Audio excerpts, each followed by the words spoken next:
This podcast is brought to you by Mad Company, a nonprofit theater company based out of New York City.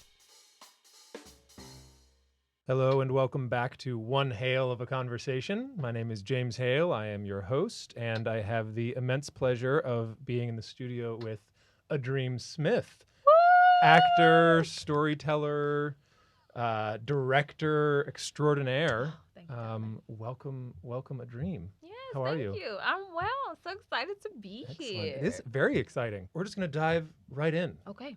Start off with the hard-hitting questions. Educational path. Mm-hmm. You went to Wesleyan for a BA, Mm-hmm. I believe. You then went to UNC for the MFA program before landing here in New York. I'm wondering, can you just sort of tell us how that journey, how that happened? Why those Sure. places? Why that order? Yeah, I've been thinking about that recently. I recently, like top of the year, I got a box of my stuff from one of my professors' house. Bless her heart. I thought I got all my stuff out of her house, but I clearly didn't. And literally, I had programs, my school ID, books, all from 2009. So this is very okay. fresh on my Excellent. fresh on my brain. But yeah, I had the opportunity to go to Vanderbilt, and I'm originally from Memphis. And I often wonder, like, how differently my life would have been, But I didn't. I chose Wesleyan because I was like, what an opportunity to get away from home. I'll be in between New York and Boston. I had never been to the Northeast. I didn't realize that Boston and New York wasn't as close to Connecticut, Wesleyan right specifically, especially if you don't have a car. But I was like, yeah, they'll be right there. And, Wesleyan had a strong academic program. At that time in my life, I wanted to be a doctor and an actress. So it just made sense to go to a liberal arts school. Absolutely. They had a strong science program. And I didn't know much about the arts, but I knew that there was film and theater. And I was like, okay, that's enough. And so that's why I chose Wesleyan. Fortunately or unfortunately, when I got there, the science environment was just from, talking to the kids on the street. They were like, oh, they're weeding people out of the sciences because I guess a lot of people who go there, go with the intention of going to some type of medical school or something. And it's just like, that's not for everybody. But that's what someone had said, and that really just scared me. And I was like, I just want to keep taking science classes because I actually enjoy science. I like learning this, sure. Right, and so instead of maybe seeing for myself, I was in a science class, and I think within the drop ad period, I just dropped it because I was like, I'm not trying to mess up my GPA, like, for what? And with the acting, you had to audition for acting one, and I think back on this, and I don't know if I signed up for the right class or that it seems was a little strange. Right. So not only did I have to audition, I didn't get in. And the guy was just like, oh, try again next semester. And Wesleyan, you have to declare your major sophomore year, which is nice. They give you a year to kind of figure some things out. Settle in. Yeah, but I had, coming out of high school, I was like, high school flew by. I'm like, college is going to fly by. Like, I don't have time to be waiting a whole another semester. Okay. So I just let it go. Wow, okay. I know, it's dark. And they eventually fired that person before I graduated. Oh, no. Yeah, karma. Was it because of you? Did you narc? I didn't. But it in some ways it kind of helped put a little balm on that wound. Sure. Of that this person may or may not didn't have, just people's best interest in heart. Sure, yeah. Anywho, but that put me on a different path for a while. Like, I became an American Studies major. Mm-hmm. I was thinking about becoming a U.S. ambassador. I know. That'd be sick. Yeah. And then I started learning a lot about this country and the history of this country in ways that I'm just like, everybody needs to know this information, know? Like, what if I hadn't signed up for this class? What if I hadn't come to college? What about all my friends who are at this college who aren't taking this class? Don't know, right. What about the people who aren't even going to college, That's so interesting. Yes. And so I will say, irrespective of all the different paths and how, it was a culture shock and all these other things, I cannot refute that I got an excellent education. Excellent. And it's so funny with the recent strike down of affirmative action. In my sophomore year, we talked about this in my U.S. racial formations class. There's this book called Yellow. I'm blanking on the author's name, but he talks about it specifically from the Asian American perspective and how you can't compare, the Asian American experience with the Latinx American experience with the African American experience, because they're all in this country for different reasons. Sure. Historically, Africans were brought to this country by force. Latinx people historically have come to this country because of political and dangerous situations that pushed them they out. were fleeing something. Fleeing, sure. Right. And then the Asian seeking economic opportunities. Exactly. Right. So they're all interesting. Right. And so it was so interesting. I literally opened one of the notebooks and it was talking about affirmative action after I had just read the news, and I was like, oh, like recently looking back at it. Literally, right, because like I said, I was going through boy. the books. I'm like Yeah. decluttering. Okay, stuff from 2009. I clearly don't need it. And I was just like, what are the odds that I come across this notebook on this day? Yikes. And I'm like, and this you is knew why. then what you know now. Right. Oh. Anywho, we have digressed. We have. I love that. So you're at Wesleyan. You're studying. You got a BA in. Forgive me. It was This is Bachelor of Arts. American Studies American with Studies. race and ethnic. Concentration in race concentration. and ethnic studies. Okay. Yeah. So you're taking classes there. You have effectively stopped trying to pursue acting. Yeah. Yeah. How then did you end up going to UNC for an MFA in, I believe, theater? Yeah, in acting. Yeah, so my senior year, I came across this flyer promoting the vagina monologues. Okay. And I was like, I knew nothing about it, but I was like, you know what? Let me just go try. Sure. And I got accepted into the production. And oh, you were cast. Okay. I was cast in the production, and it was so much fun. And I was like, wow. And then it was like my tenure out. I started discovering all these things that Wesleyan had to offer. Like the students in the film department make films. They make shorts, and they need actors. Right. And so I was in a student film, and then there's this. This was your senior year. This is my senior year. Wow. Yeah. Okay. And there's this student-run theater called Second Stage, which I think is, mimicked off of the New York Second Stage, and they do student productions. And so I was in a senior thesis, and I was just like, man, all this time, even if I didn't go through the traditional training of acting, I could have been still involved, but I didn't know. You don't know. You don't know what you don't know. That's it. And so I left Wesleyan inspired, okay, maybe there's still hope, but really clear that I needed and wanted training. Of course. And so I went into corporate America after graduation, into advertising, and was still trying to figure it out. Mm-hmm. And then I got to a point where I was just like, okay, I can't, a lot of these programs that I'm seeing or that I was looking at, specifically summer intensives, mm-hmm. I was just like, I can't do that and a full-time job. And so I made the choice to just exit stage left and try to figure it out, really bet on myself. Yeah. Amazing. And so I did 2 different summer programs over 2 different summers, one at William Esper and one at Stella Adler. And it was... Were you in New York working at the time? Yes, okay. Yes. And so it was great. I learned a lot. And I still felt like it was hard for me to synthesize the information because at that point, I'm working different freelance gig jobs. Sure. And yeah, I was just like, I just want to focus. I don't want to have to be worrying about how I'm doing this commute here. I just want to be able to learn the thing and do the thing. Right. And that's how I started looking at MFA programs. Okay. And yeah, it's so funny. I was at UCB watching a show, and one of the guys afterwards, I don't know, I was just congratulating him on the show, and I don't know why I shared, but I was like, I'm thinking about going to MFA, getting an MFA, and he was just like, okay, what plays are you reading? And I was like, I don't know. I mean, what place should I be reading? Right, what does that mean? Right. And he gave me a whole list, and he was like, listen, you need to go to the drama bookshop. And I was taking notes, and one of the plays he recommended was by Susan Laurie Parks. And so I go into the drama bookshop, and there is a flyer at the drama bookshop And she was doing in rep at Signature Theater the Red Letter plays. So fucking A and In the Blood. And so Oh, I In the was Blood is like, so good. what are the odds? That's crazy. That's Yes. the kismet.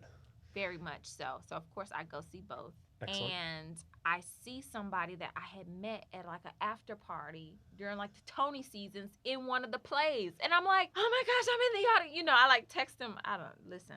And he responded and I was like, oh my gosh. So anyway, after that, he goes to talk to the cast and the other production, and you know, it feels very divine. I like meet some people in there. One of the ladies in that play is an alum of ACT, and so you know, she was talking to me about that program, and I just started getting connected to people who had recently graduated from MFA programs, and so they were kind of like putting me on game, like, listen, you need to apply to ERDAS, obviously apply to the top schools, right? You know, shoot your shot, but also shoot your shot. And this is also how you can like get a quality education and not go into debt. That's some real tea. Wow. Yeah. Yeah. And so I was like, okay. So I did all that. I got an end of day call back at NYU. First time. I was like, okay, girl. Oh, damn. Right. That's a big time program. It was really exciting. And I got no bites from ERDAS. So that was my big win, like end of day callback NYU. Yeah. And I was like, okay. I was coming from the Yale audition, and I was on the train coming back to New York from New Haven, and this girl, we used the same coach. She was on the phone talking to her partner or whatever, and she was just like, yeah, okay, that didn't go well, but like, this is what I'm thinking, like London, da-da-da-da. And I was like, I know that's right. When one door closes, you just go find another one. You pivot. And I was just like, that's freaking brilliant. And in that moment, I decided I'm going to apply again. And what do I need to do, or who do I need to be so that I'm not the same artist this time next year? Right. That they see something different. That's it. And that was my whole goal. It wasn't like I want to get into art. It's just like I want to be a different artist this time next year. And so... there's this program in London called the Identity School, and a lot of people of color go there. John Boyega is a graduate of the school. Right, and they also have a agency, and so they're repped by the that agency portion. Okay. Yes. Feeder program into the agency. Right, and not necessarily everybody. There's no guarantee, but blah blah blah. Right. And so one of a friend of mine that I had met when I went out to LA on a whim during my corporate time, and very kismet as well though. Like I was still in corporate, went to LA to visit a friend, and this web series developer, Numa Perry, she's like gone on to have great success, but she started in the web series. She had this channel called with her partner at the time called Black and Sexy TV. Okay. And this was during Oscar So White, all that jazz. Sure. And so she was creating alternative content, and it was happening around the time that I was in LA. So I had reached out to all these YouTube content creators, and I was like, hey, I'm gonna be in LA, I'd love to grab coffee, and everybody responded, but she was the one who was like, hey, I'm not available for coffee, but if you're in town for this thing, you're invited. Honey, I changed my plane ticket. I became available, okay? Sure. And so at that event, and it was basically like, it was like not Jeopardy, but like a battle of the, Sure. But like movie titles.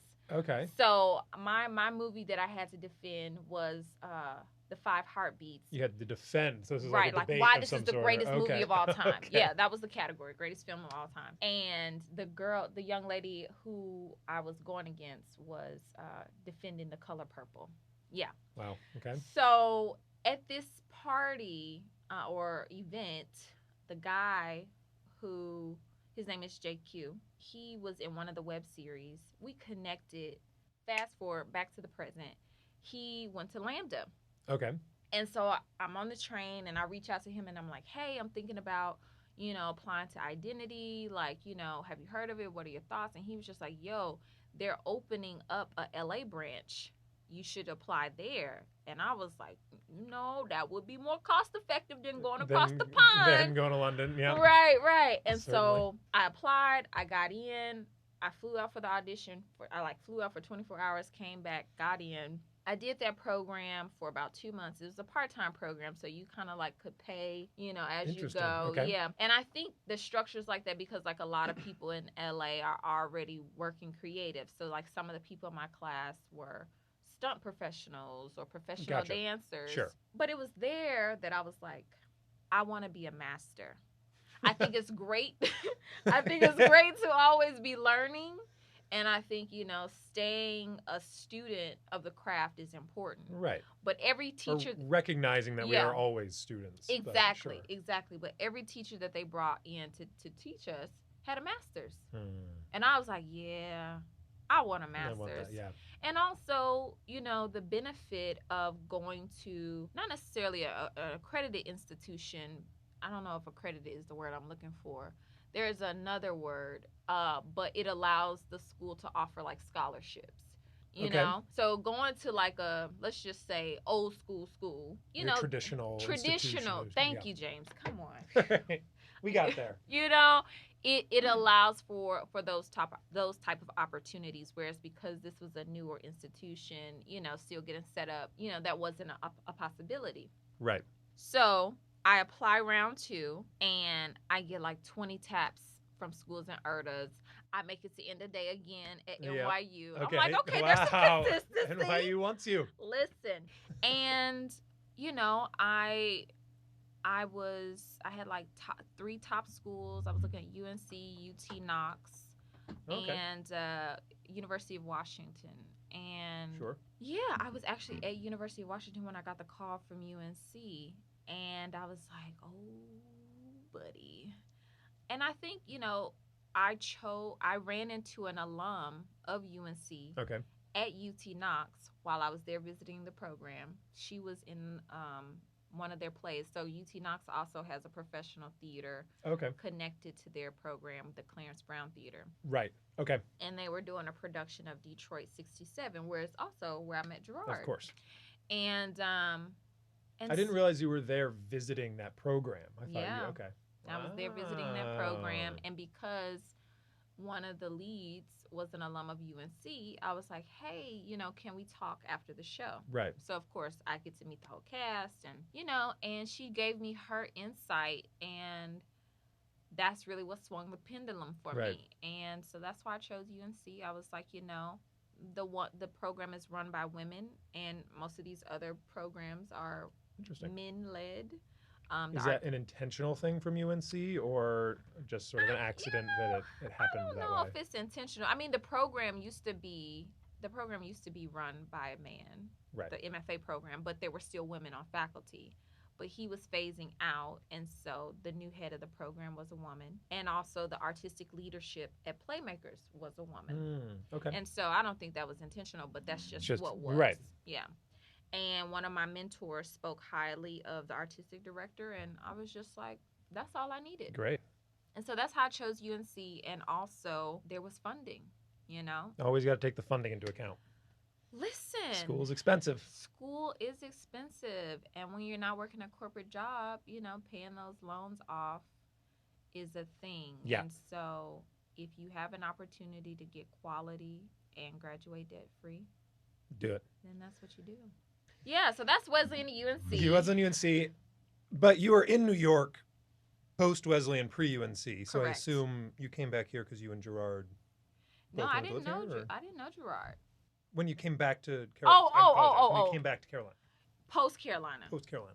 Yeah, I mean, I came back to New York because I feel like, when I did my stint in LA with Identity, I just got really present to how different people move out in LA. Sure. I think a benefit of New York that you don't necessarily realize is because everybody's kind of stacked on top of each other, like the frequency of you running into somebody becomes higher. The subways run 24 hours a day, so like the driving and getting stuck in traffic, like that's not really a thing. If you're willing to get on the train, and fortunately, if it's just one train to get to you, then people are, the likelihood of linking up is higher. Sure. There's a lot of free programming in New York. We could just go Mhm. to a park. Totally. It seems to be less barriers of opposition to actually have community and to foster community. Whereas my experience in LA is like, if you don't live in the same neighborhood, people, you just might It's not hard see to see people. Right. Yeah. That's really interesting. And I feel like obviously that becomes that's person to person, how much Right. you value the relationship, etc.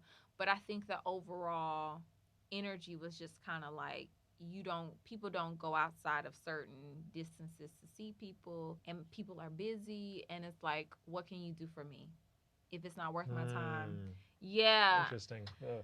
Right. I mean, now that was my experience. I'm not saying that's what it is for everybody. I'm not saying that's what it is today. But having experienced that and having experienced a sense of community here, I was like, I'd rather come back here, Right. and let a job take me to LA. That makes complete sense. Yeah. Base yourself here and know that you might have to be bi-coastal. Yeah, yeah. But And that's how a lot of people operate it in this profession at a certain level. yeah. So. And I just feel like, I just have more tenure on this coastline, so Right. if I need, I got family, I consider them family, but my chosen family in Connecticut from when I was in grad school. So if anything happens, Connecticut's up the street, Right. New York is a hub. I have family in Chicago and Memphis. I can get there easily from this airport, Yeah. So, and then if I need to get back down to North Carolina, Playmakers wants to hire me, it's a straight flight. Playmakers, she's available. Playmakers! She's available, Playmakers. Or DPAC, listen. I would love to be at DPAC. Yes. DPAC is great. Mm-hmm. Denver or Durham. Both of the Ds. Yes. All the Ds. Someone hire me. Interesting. So I want to dig in a little bit. I so far have only interviewed people who have been to Lambda, so I was really, really obviously intimately familiar with the training they went through. And I'm curious about the MFA program at Carolina and sort of how you would describe the training, what types of techniques and courses you were taught. Like, is there anything noteworthy that you think sets UNC apart? Were you just doing endless scene study classes? Were you, what was the educational experience actually like? Yeah, that's a great question. I feel like in some ways it'd be easier to answer if I, like could do an apples to apples or a comparison to another program. Sure. So I feel like in some ways it's kind of hard to say, oh, well, it was top notch because we got this and I know nobody else got That's fair. But we definitely didn't do endless scene study. I also would like to caveat that I feel like the training that was intended may or may not have been achieved because of the COVID. pandemic. Right. So there's that. I think my faculty, did the best that, they could with the given circumstances. In some ways, like I did clown over Zoom, right? Ooh, okay. Yeah. I broke things in my house. As you often do while clowning. Yes. However, I became an aunt at that same time, and so gibberish was like a gift to be able to use with my nephew. Like we have full-on conversations. Yes, and it's so cool, and I feel like we have a special connection because of that. Like he still talks to me now in gibberish, and I'm just like, I know. Hell yeah. Talk to me. You. Yeah. Let me see. What's something that I really enjoyed? Well, so I guess to clarify my question a little bit, when I think about Lambda, if I was to describe the education that we got there, I'd be like, basically they operate on the tenets of the classical actor training, which is more or less like movement or body, voice, and then music. And then those are the three pillars classically. And then they also have sort of shoehorned in more broadly acting, where we would do the scene study class, or we would practice monologues, or we would break down text. So, and that's the only training really that I am familiar with or that I've been exposed to. And so I don't know, is that every MFA, every Right, master's right. program is based off that. Is there an ethos somewhere that I'm just not aware of? Yeah. Okay, that's helpful. Okay, so similarly, we moved each year with a focus on movement, voice and speech, and acting. Okay. So those are kind of our three Sure. tenets. And in each year, in those different verticals, like how we approached it changed.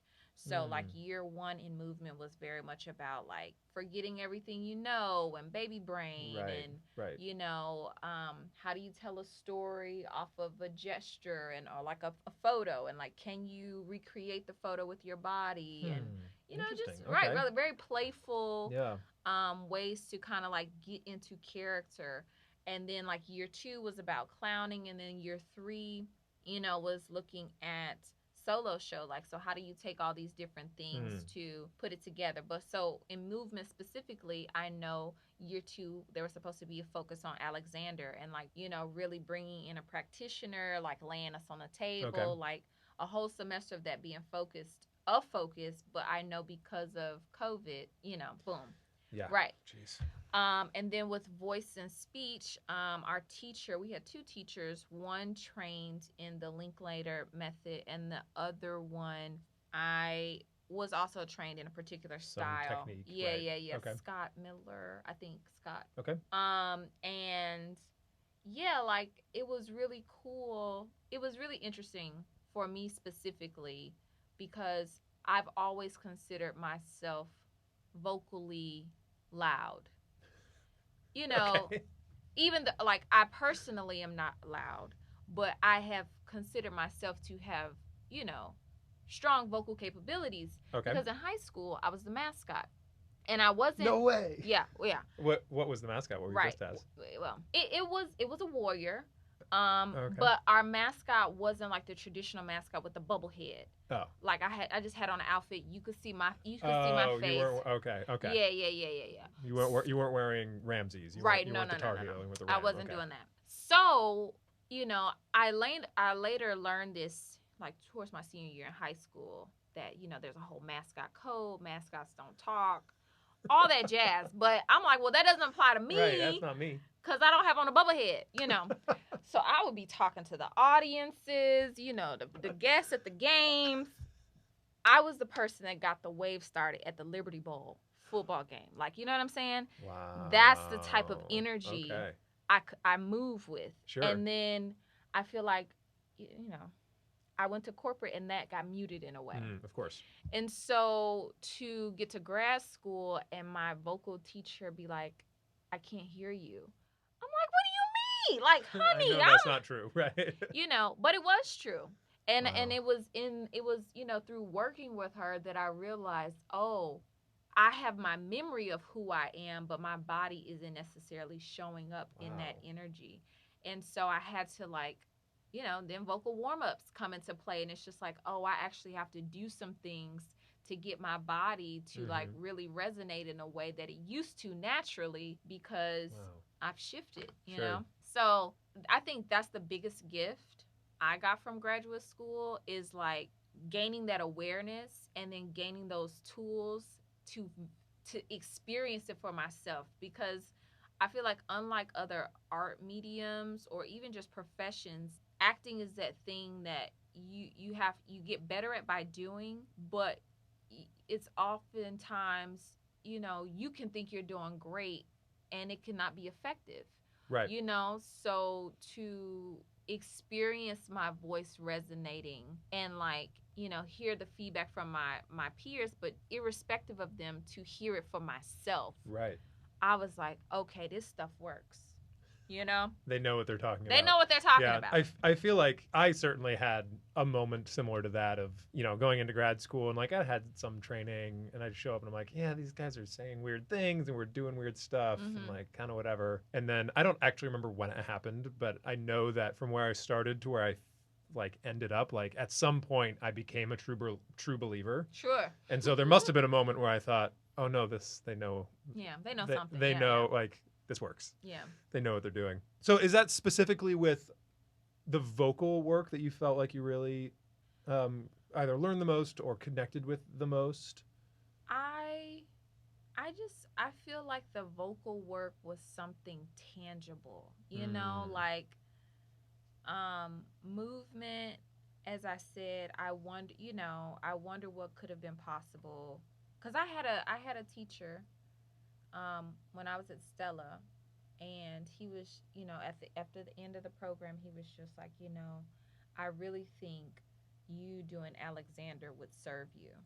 And I didn't really know what that meant. I didn't know who Alexander was. I was just like, okay, yeah, sure, right, okay. Great. And so then when I heard the name again, as I started researching graduate programs, I was like, oh, okay, great. Like this program has that, great. And so to not get it, and then but to get the awareness of like, yeah, I do this thing. Here's my habitual whatever. Or I see it in pictures, and it's just like, okay, I know I do it because I see it in pictures, but like, oh snap, if I'm doing this in pictures, am I bringing this to every character? Right. And if every character is different, right. And so, yeah, and I mean, with the acting, text analysis and finding operative words, and like, how do you lift the text, and there's 17 different ways to say things, like, right. I think that's nice. And it was nice to just experience, like, say this line, okay, we're gonna just lift this word, now we're just gonna lift this word, in the regards of thinking of like, how do you make something different every night, and how do you remain playful, how do you remain playful, so that it doesn't get stale for you or for the other person when you can't change the words. Right. So I was just like, okay. But one thing that I wish that would be taken into consideration with all programs is that when you have some people that are coming from BFA programs, and then some people that are coming from no training. Right. Or piecemeal training. Training, then what is the almost like evaluation test? Like, how do you... And maybe just in the first semester, how do you get a sense of where everybody is so that you are progressively getting everybody to the same level? Right. Versus coming in with the assumption that everybody knows how to beat out a scene, text analysis, this, that, and the third, when that's not always necessarily the case. True, yeah. Yeah. That's really interesting. Yeah, I mean, at Lambda, there was definitely something similar, at least in like a first few months, was just breaking down habits. Sure. Yeah. Getting you in the mindset to receive the eventual information, which I like in my head know that happened over the first couple months. Yeah. And there were a lot of us who were sort of impatient with like, when are we actually going to learn things? Sure. Like, you're just telling us what to not do, or we're just doing endless exercises to like relax. Yeah. When are we going to actively learn something? And they'd be like, wait, it'll come. And it did eventually come.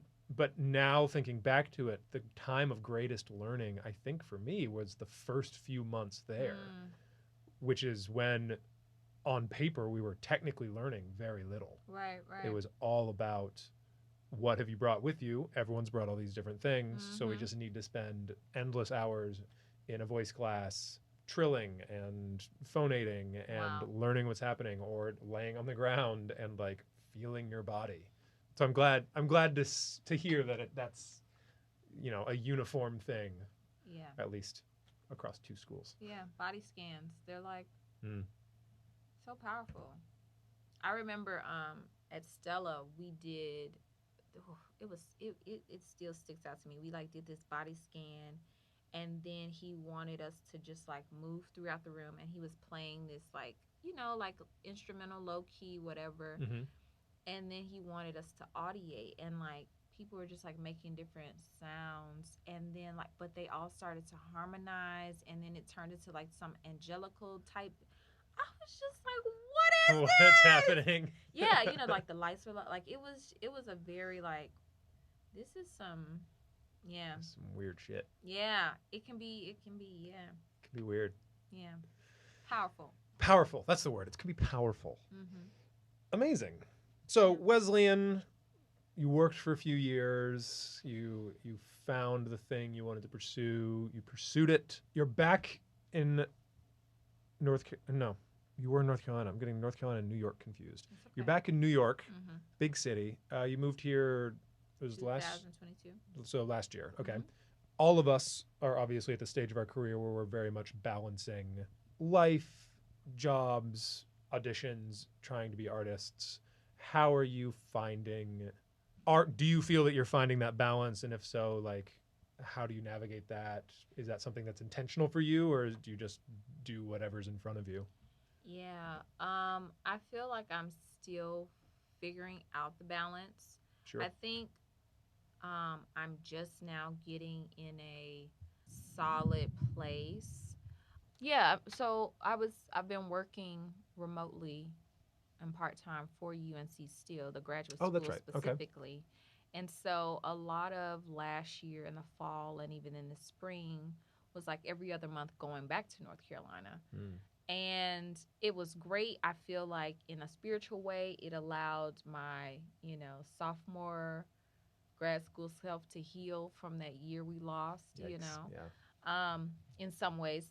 But it's exhausting to, just feel like you're constantly not at home, and moving in itself is a thing. And so I feel like I'm just now in the place of like, I can declutter. I was like, yo, when Wow, I first okay. got here, it wasn't even about what do you need, what do you not need. It was just like, get the stuff out the boxes. Right. You know? Just get it out. Get it Yeah. out the boxes. And so now I'm in a place of like, okay, actually, I need to let this go so that I can make room for the stuff that I really want. And not just in a physical way, but in a spiritual way as well. Yeah, And absolutely. and so I feel like that's where I am right now, and it has been very intentional. And but with that, it's like, how do I balance, getting myself, creating a routine for myself now that I'm outside of the structure of graduate school. Right. And I think that's been my focus. And I'm oscillating between, do I do that at the expense of simultaneously trying to build community? Right. Because for me, community is really big. And being in the Bronx, whereas last time I was in New York, I was in Brooklyn, and now that I'm back, everybody and their mom is in Brooklyn. Right. And so it's like real effort A to little meet up with removed, people. yeah. And so that's been a challenge for me because like I said, I enjoy community, and I feel like I actually owe it to myself to, if it means to be removed, to get myself set up, get a routine in place, get a process in place. And that's one thing too. I feel like now that I'm removed from graduate school, I can really reflect on all the tools that we were given. And it's like, okay, we were given a lot. I might not need a scalpel every time I'm doing something, maybe I need a butter knife, Right. maybe I just need the scissors. But I think you also need to have the time without the distraction of every which a thing to be like, okay, what is going to be my process when I get the work? How am I constantly staying in process so every time that I get an audition, I don't feel like I got to ramp up to get ready. It's just a matter of like, okay, and we're flowing, know? And that's where I want to be. And in some ways I feel like, I'm getting there. I'm seeing the progress, and I want to be better, So, That's lovely. Yeah, that's what I'm doing. I definitely feel that about like maintaining some sort of readiness. Mm-hmm. For me, it happens in music actually, where like just because I take my eye off it and I don't think about it, it'll be weeks between me like singing. And then all of a sudden I get some sort of musical audition and I'm like, oh shit, I haven't sung in 2 weeks. It takes me 2 full days to just like shake off the rust. Right. Before I can then even start approaching this audition. Yeah. And it's less tangible and less obvious to me, but it is the same for any sort of straight play or non-musical audition as well. Like if you're outside of that sort of creative mindset, creative, self, whatever it is, it does take some time to get back into. But it's also hard to constantly be in that place of readiness. Yeah. Without ever getting to move beyond it to an actual role, or being not having control of when you can move into an actual role. I'm going to agree and disagree on that. Because I feel like the great people, the Serena Williams, the LeBron James, Michael Jordan, Kobe Bryant, you know, they're never not working out. Right. They're never not watching film. Okay, off season, great, still training. Yeah. You know, and so I'm in a space of like, how do I bring that type of mentality to acting? You know, I for a long time I was just like, man, musicians have it easy. Like you got scales, you know, like You know how, right? It's easy to practice. you know how to practice, you know, like do do do do do do do do. Okay, great. I got better. Right. And I'm like, what is that for the actor? You know, is that, okay, doing a vocal warm-up every day? And I'm in this space of like trying to figure out what are my vocal skills, you know?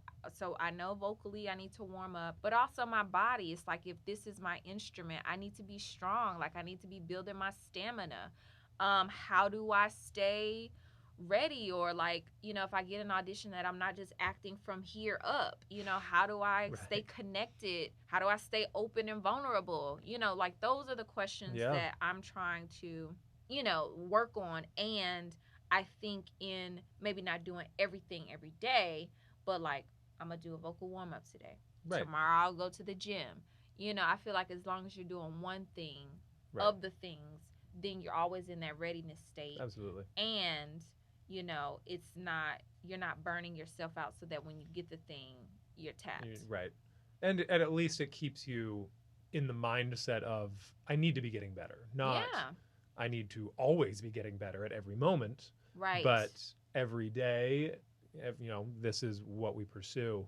But I agree. I mean, you think about sort of peak performance in any field, and there's definitely the greatest performers, musicians, athletes, writers. They all have these really tangible ways that they can get better. And I feel like that's so difficult for actors because I think it's mostly, or at least in large part, because acting is inherently not a solo individual pursuit. Yeah. You know, as an athlete, you can do this one thing to get better at your part of the team. Right. Yeah. And that makes you better. As a singer, as a musician, you practice your instrument, you get better. As an actor, we are not inherently going out and doing a thing just by ourselves. There are lots of monologues that you can practice, but that's not really the core of what we do. Yeah. Which is, I think, what, in my head anyways, what makes it so difficult to find that like individualized specific practice that feels like I'm tangibly getting better. Yeah. Yeah, and I think that's why like having a gym, a creative gym is important. You know, whether that's a scene study class, whether that's an on-camera class on Zoom, you know, like keeping yourself around iron so that you're constantly being sharpened, not by your own like mentality, you know, mindset, but just like being around other people. Like, and I'm gonna just go ahead, hype it up. Mad Company, like, you know what I'm saying? Like, let's just talk about it for a second. Like, a group of people, you know, recent MFA or, you know, master graduates who are like, we're going to do the thing. We're going to make the thing, and we're not gonna wait around doing it. In just by articulating that and taking actions toward that, you all are sharpening yourselves not only as artists but as business people, and that piece is really critical because most artists don't know how to operate as businesses, and that's the pitfall of the whole starving artist phrase or whatever. It's like, actually, no, that doesn't have to be your truth, right? And that doesn't have to be the reality. But if we're not putting ourselves around people who have the business acumen to be like, actually, I'm the CEO of this company, AhDream Smith Incorporated, and oh, this is what you're doing, oh, this is how you file your taxes, oh, this is how you make sure you're on budget, right? Then that's another way of you're staying ready. Absolutely. You know what I'm saying? Yeah. The everything beyond the actual like, this happens on stage, this happens on camera, because unfortunately, I mean, not personally intimate with the A-listers who are always acting, but every working actor I know, the amount of time they spend acting on camera on stage is minuscule compared to everything else. Right. You know, less than 10% of their time is spent actually doing the thing that we train for. The rest of it is getting prepared or finding the job or dealing with life that still happens around the thing that we all are obsessed with. Right. But yeah, Mad Company has been quite the eye opener. There's a lot of work that Yes. goes into it that as actors we tend to not see. You know, we enter into an audition room or into a rehearsal room or on set and just do the thing, and all these pieces are there. And I know for myself, I tend to take that for granted. That just, oh, of course, in this audition room or in this rehearsal room, there's all these things. Of course, on set, there's all this stuff that happens. But every piece of that is months of work and lots of money and lots of talented people willing to put their time and effort into this thing. It's a lot. It is. But I think It's a what a lot. gift. What a gift as an actor to have access to that perspective. You know, because I think also in not necessarily being prepared with the business acumen side of what it takes to be an artist, most actors specifically don't have the perspective of what's going on the other side of the table. Right, of course.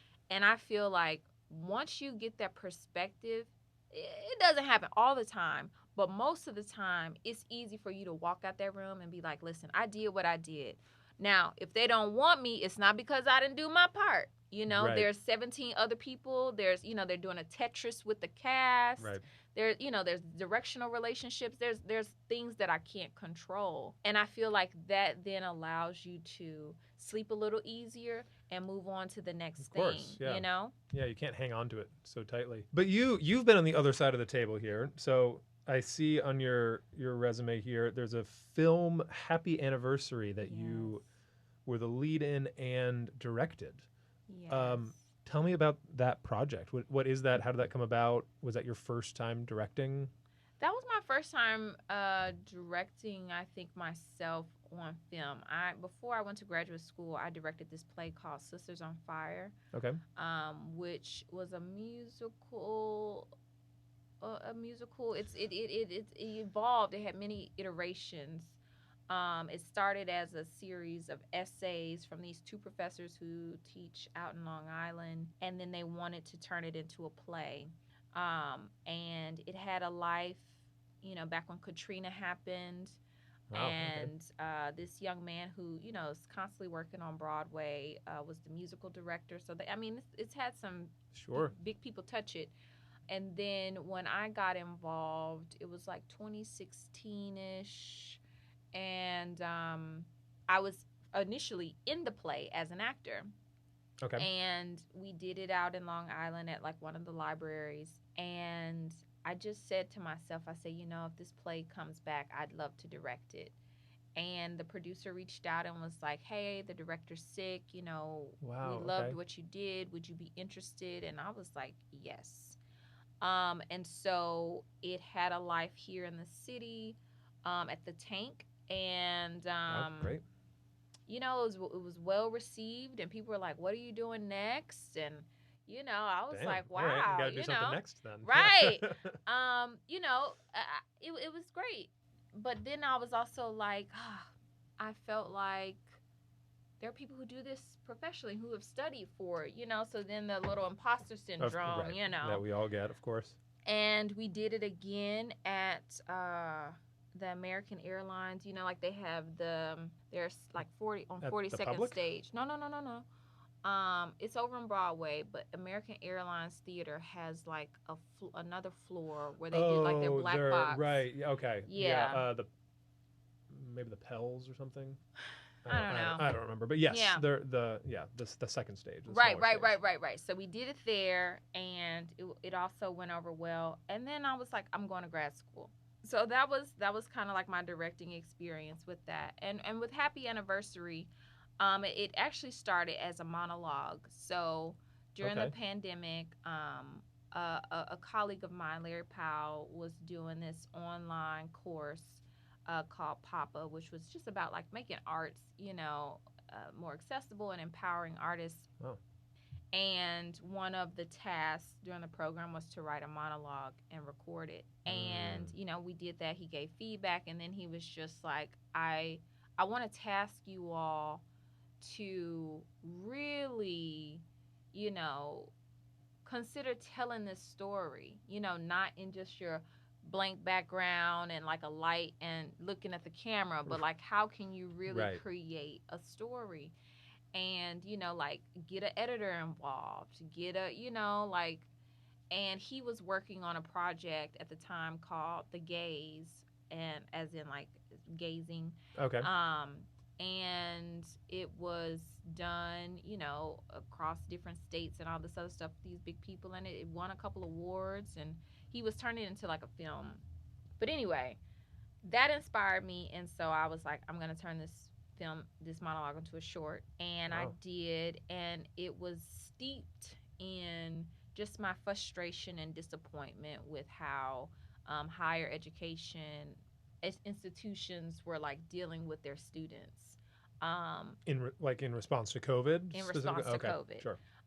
So like the conversation of like, yeah, I mean, online education is equivalent to like exactly being in the same, person, yeah. and so thus the tuition should be the same, and you know we can't give you another year, and like all these different things, and it's just like I would be hard pressed to find a faculty member who were, if they were in our position, would be still making the same argument, right, of course.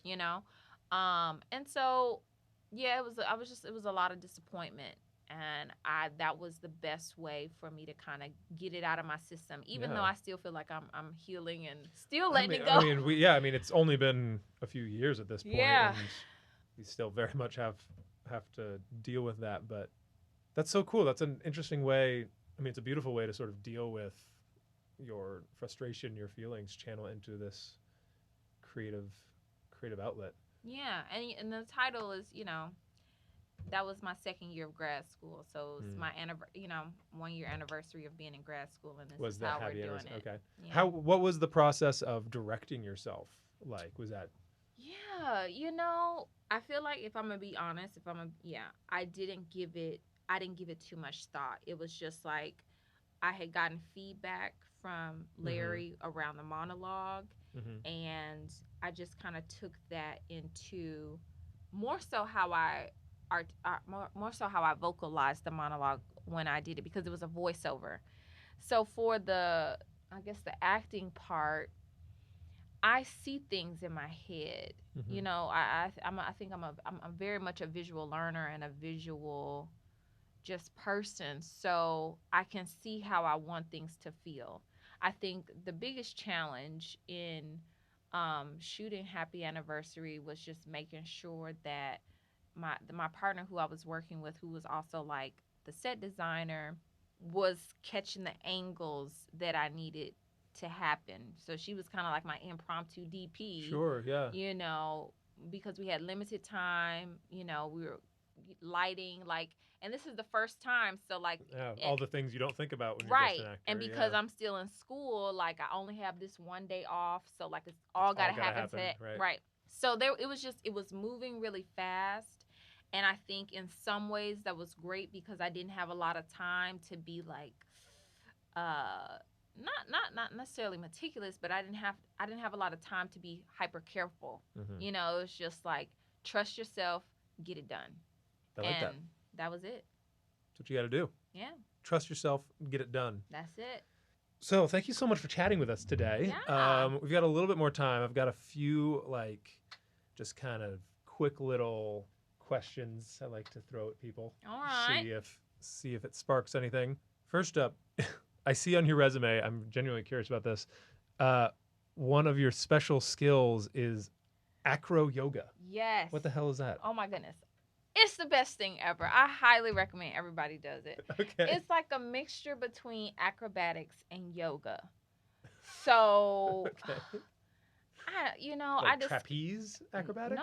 No. There's no jump trampoline. It's you two people. So I love partner anything. Okay. Partner dancing, swing, salsa, bachata, like. And so this was a form of like physical activity that involved another person, but also like stretches the limbs and all those things. And in another life, I did want to join the circus, and so do the aerial and silks, yeah. And so this was a way to like live that out. Hell yeah.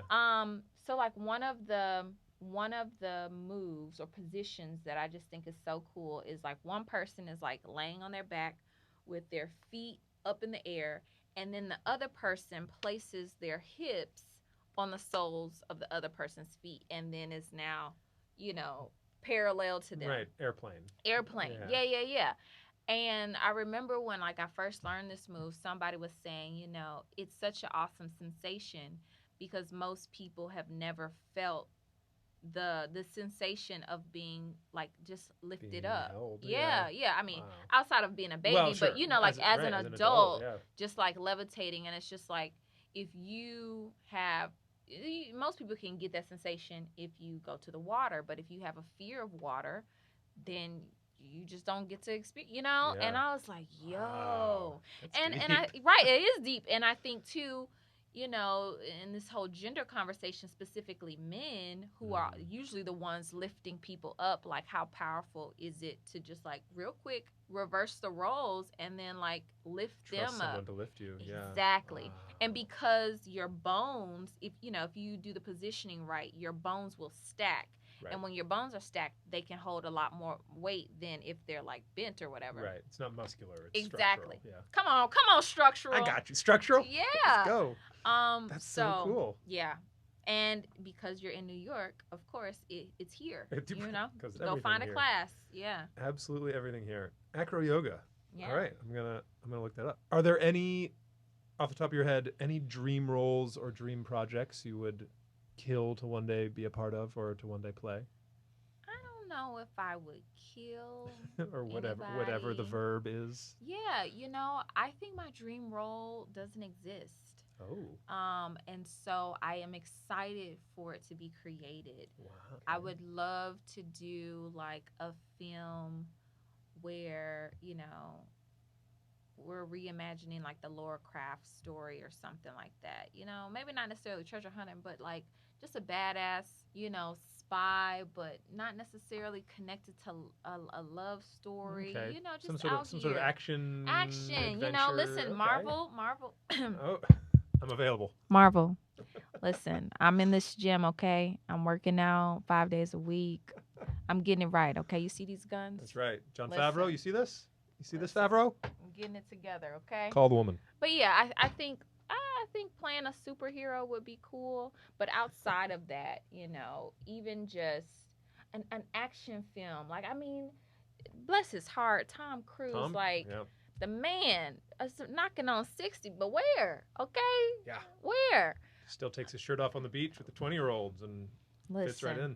But you know, just to do something like cool like that, I feel like it's rare. It's rare that you see that, and I feel like it's rare that you're not even just black women, but it's rare that you see women, you know, taking up that kind of space in those kind of roles.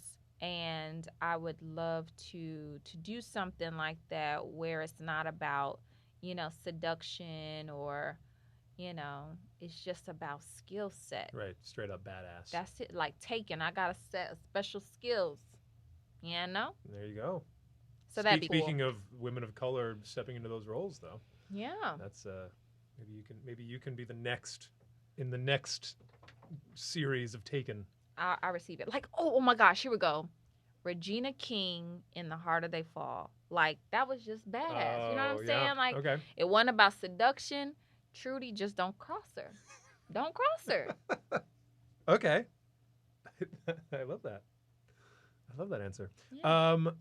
Another little rapid fire question. Okay. What drew you to acting / art / theater? Like what caused you to come this way? To the dark side? I mean, it's not the dark side. It's the light side. Okay. I grew up in the church, so I was always around, I think, art and specifically music, did choir all the way up through high school. And so I feel like I've always been exposed to art, but why acting specifically? I just remember watching that scene, Medea's family reunion, and like Cicely Tyson is talking to, you know, the grandchildren and being like, you know, you got to have respect yourselves, you know, and like legacy, and this is what we fought for, da da da da. And her delivery of that speech was just so powerful. I felt like she was talking to me, and it was on TV, you know. And so I was just like, man, I want to be able to have that type of impact, you know. I want people to feel, you know. And I remember going to a play. My aunt took me to this play in Chicago. I don't remember the name of it, but it was a period piece. And I remember the lights going up and the actors coming out in their regular clothes, but I still felt like they were those characters, and I was Right. like, I felt like I had been transported somewhere, Yeah. and I was like, yo, that was wild. So I think that's when the seed was planted, and then Okay. Sicily, and then I was like, there's got to be a way to do this. Yeah. The magic of performing. Yeah. That's why most of us do it. Do you have, or could you make up on the spot, a professional and or personal 5-year plan for us? Just track out what you want to happen. 5 years. We're obviously not going to hold you to this. Man, I saw that question and I was like, I should probably think about it. What year is this? This is 2023. So 2028. I'm going to skip it. I'll just All right. loosely say I will be financially making at minimum 80% of my income as being an artist. And Beautiful. yeah, and it will be above the poverty level. Yeah, 80% of something significant. Yes. Yeah, good. I mean, hey, that's a great plan. Are there any other creative outlets that you have or that you pursue that we haven't talked about? Any other hats you wear artistically? I love dancing. Okay. I have not made the time to do it since being back, and that's okay. Yeah. But I really do enjoy it. And a dream of mine is to learn piano.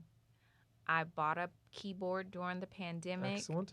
I got access to a music theory book. Excellent. I was like, oh, it's going down. That's We got to right. be in the house. Oh, baby. Beethoven, I'm coming for you.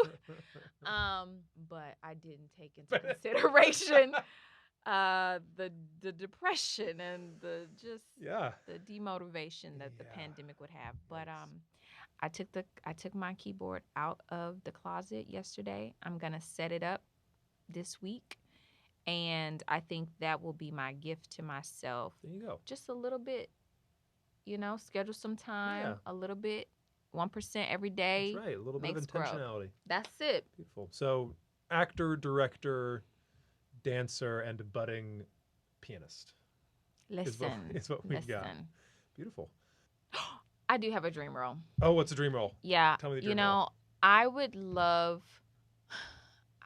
to play a doctor in a film or in a television series. As a kid, I always wanted to be a doctor and an actress. Yeah. And I didn't realize that, I didn't realize how drastically different the professions are, because in my head, they seem very similar, helping people. Yeah.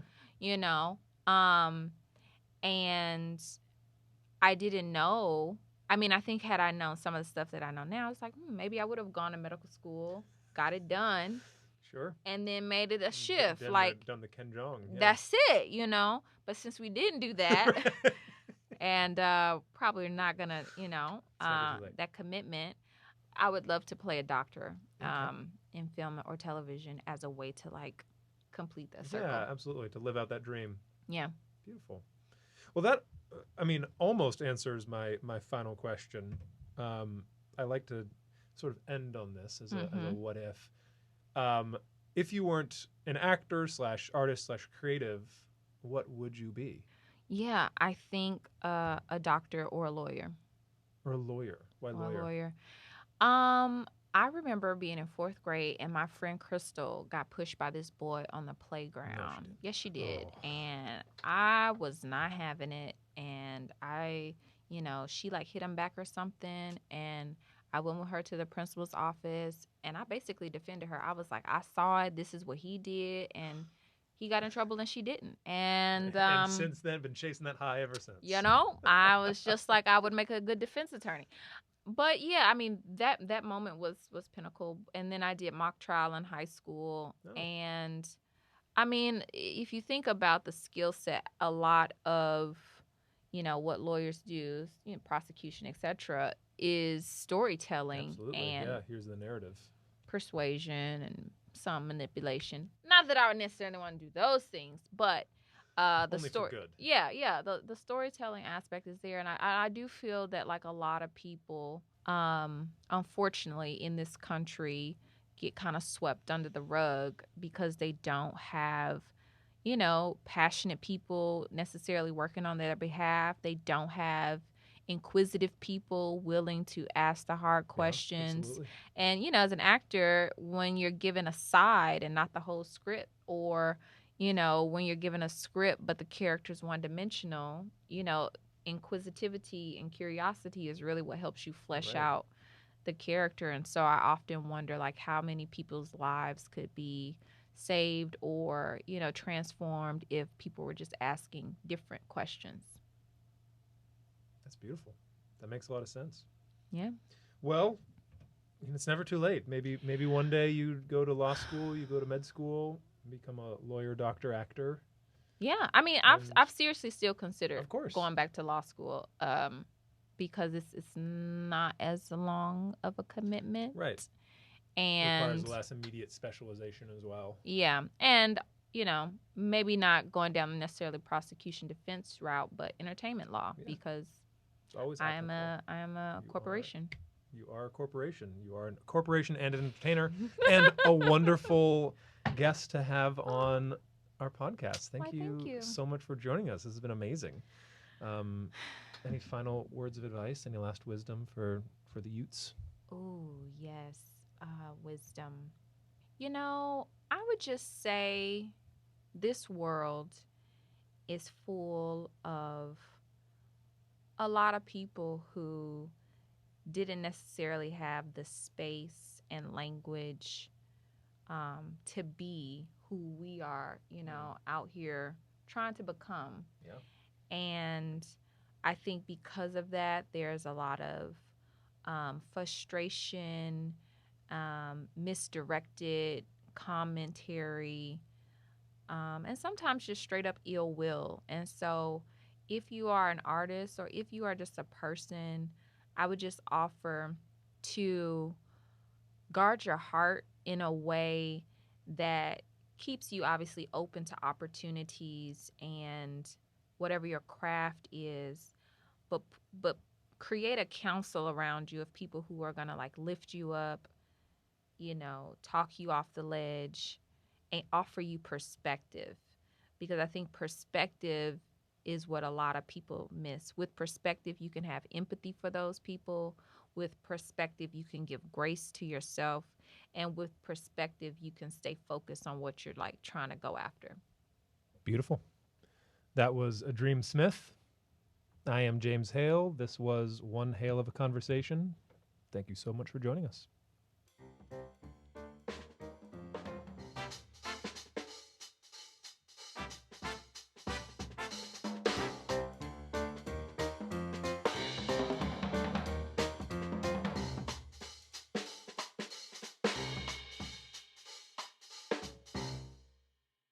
Thanks for listening. To learn more about any of the creatives who spoke in this episode, check out their social media links in the episode description.